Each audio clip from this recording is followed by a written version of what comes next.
Hey, welcome back everyone. It is now the middle of January of 2022, and we're only getting closer and closer to the marketing of the Obi-Wan Kenobi TV series. That's really going to give us our first look at the show and exactly what Ewan McGregor is going to be like as the bridge of Obi-Wan between the prequels and the original trilogy. This is Mike Zero. Make sure to subscribe if you're new to the channel for future Star Wars updates. Also, by the way, guys, I am on Twitter at Mike01 if you guys want to go ahead and give me a follow on there. I do post a couple of entertaining things from time to time and really make sure to interact with you guys further. So we're now in a very interesting phase of Star Wars, given that, of course, we are approaching the Book of Boba Fett Chapter 4, as well as the Obi-Wan Kenobi TV show that's going to debut by this May. We have a lot of things working, of course, behind the scenes, such as The Mandalorian Season 3. That's all going to wrap up by the end of March, and we also have the Ahsoka Tano series. That's all getting ready to begin filming in just a couple of months from now. So given that John, George, and Dave are working together as a team to really bring Star Wars in a brand new direction, we also have, of course, other creators hopping on board of the Star Wars universe to really bring Star Wars on a new path and direction. So, given that, of course, we have Kathleen Kennedy having a lot of trouble with the Acolyte TV series as a prime example by Leslie Headland, we also have other TV shows out there that have had issues before in the past, like Rangers of the New Republic, and other projects as well, like the Lando Calrissian TV series that's really kind of having an on and off situation right now. We'll talk about that a little bit later. However, what's really all the more exciting has everything to do with the Ahsoka Tano TV series and exactly what Favreau and Filoni are doing to essentially restart and reset the history of Star Wars and exactly how it's going to impact the character of Luke Skywalker in a very big way.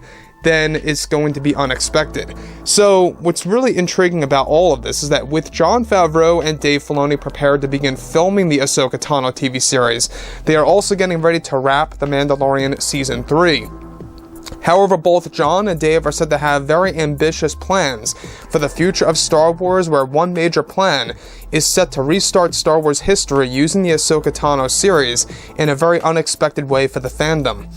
Now, further, it's noted that one key sequence that is planned to be filmed by this June involves an entire scene that features the world between worlds that is set to reset aspects of Star Wars history. One major part of history that will be restarted by Jon Favreau and Dave Filoni involves Luke Skywalker's life during the post-Return of the Jedi era that will also have a big impact on Luke Skywalker's life before and during the sequel trilogy movies. Now, further, it's described that the sequence is set to involve Ahsoka Tano engaging with one of the portals in the world between worlds to change the events of Luke Skywalker's life that will bring him on a more positive path to becoming a Jedi Master. Now, further, it's noted that Jon Favreau himself had issues with The Last Jedi by Rian Johnson, and it's one of the main reasons as to why Favreau stepped into the Star Wars world to begin with. So, that's one thing to really be aware of, in case you guys did not know, is that Favreau really stepped into the Mandalorian game because he really wanted to fix Star Wars. He really wanted to bring Star Wars on the right path. He was not happy with how Luke Skywalker ended up being at the very end of Episode 8, or how he was used in the entirety of the movie. That's one of the main reasons as to why he tried to bring him back in Season 1. Kathleen Kennedy didn't really allow that.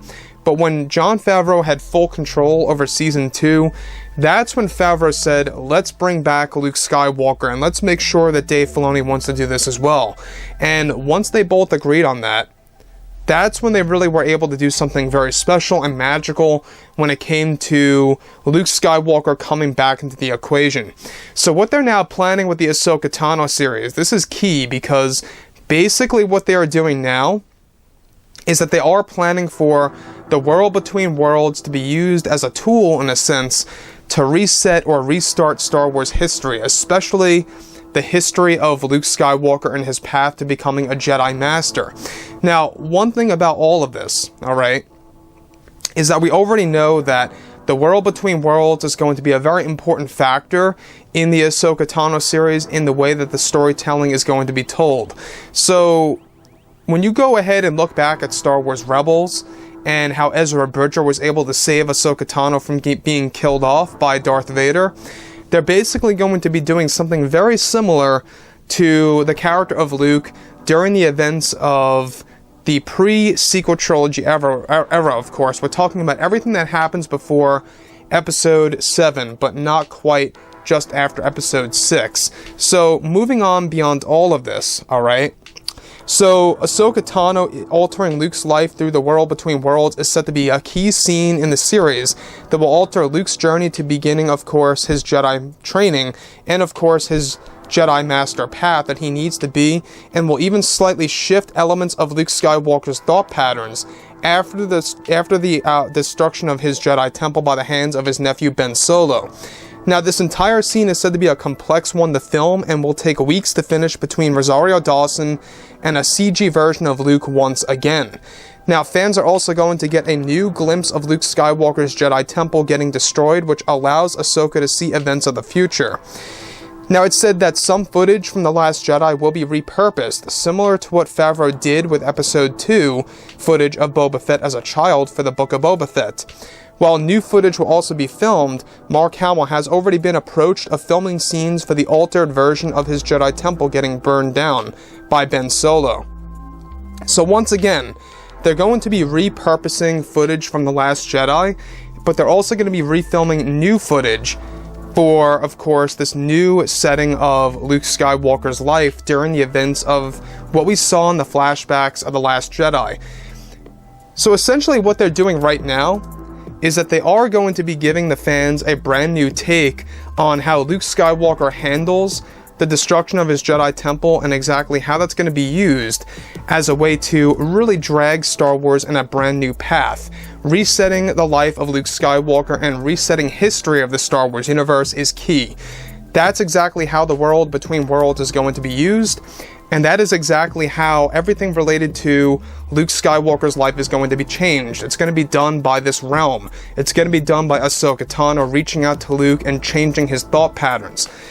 Now, some fans out there may agree or may not agree with this approach, but this is something that I think a lot of fans have been asking for a very long time, for John and Dave to create some kind of change on the sequel trilogy movies, and for them to really kind of give the fans a fresh new take on Luke Skywalker's path to becoming a Jedi Master. I actually agree with this approach. I think it's a good approach to take advantage of the world between worlds. I mean, if they did it with Ahsoka Tano by the hands of Ezra Bridger, they can do the same exact thing through Ahsoka Tano reaching out to Luke. It's really no different in a sense, and it's Dave Filoni's version of time travel, or altering history in the future. Now, though we never really got to see something like that in Rebels, where Ahsoka Tano or Ezra Bridger sees aspects of the future, this is something that will be done in, of course, the Ahsoka Tano series to really change Luke Skywalker's life in a drastic way. So, moving beyond this, alright, while new footage will also be filmed, Mark Hamill has also been in the talks with John and Dave to do some more scenes. Now, this could very well explain as to why a Jedi Temple set is actually being built for Yavin 4, since events will be changed by Ahsoka Tano. The entire scene of the world between worlds is said to be just like in Rebels, in blank space with a portal that opens up to the actual destruction of Luke's Jedi Temple and the fall of his Jedi students.